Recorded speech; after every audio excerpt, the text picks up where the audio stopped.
சிறுகடிக்க ஆசை சரியில்ல. அடுத்த ஒரு எபிசோடில் மீனா கஷ்டப்படுறது முத்துவால் பார்க்கவே முடியல. இதுக்கு எல்லாத்துக்கும் காரணம் அந்த சிந்தாமணின்னு தெரியும். ஆனால் இருந்தாலையும் நமக்கு ஆதாரம் முக்கியம் இல்லையா?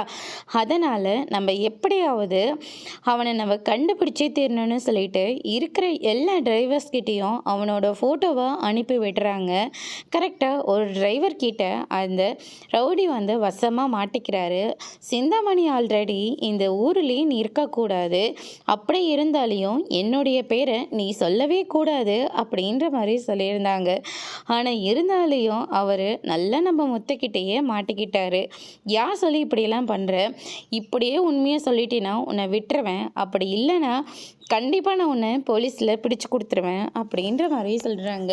ஐயோ அண்ணன் என்னை விட்டுருங்க, ஏதோ பணத்துக்காக ஆசைப்பட்டு இப்படி ஒரு காரியத்தை நான் பண்ணிட்டேன், உங்களை குத்துறதுக்காக தான் நான் வந்தேன், அப்போ தான் மீனை வந்து நாமினேஷன் தாக்கல் பண்ணாது அப்படின்னு சொல்லிட்டு சிந்தாமணி அக்கா தான் சொன்னாங்க.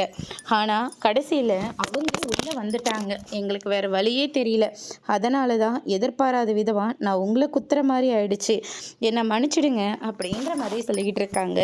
எனக்கு எல்லாமே இருக்கிற என் மீனாவே நீ குத்திட்டு போயிட்டல, அவள் எனக்கு வலியால் அம்பட்டு துடிச்சிட்டு இருக்கா.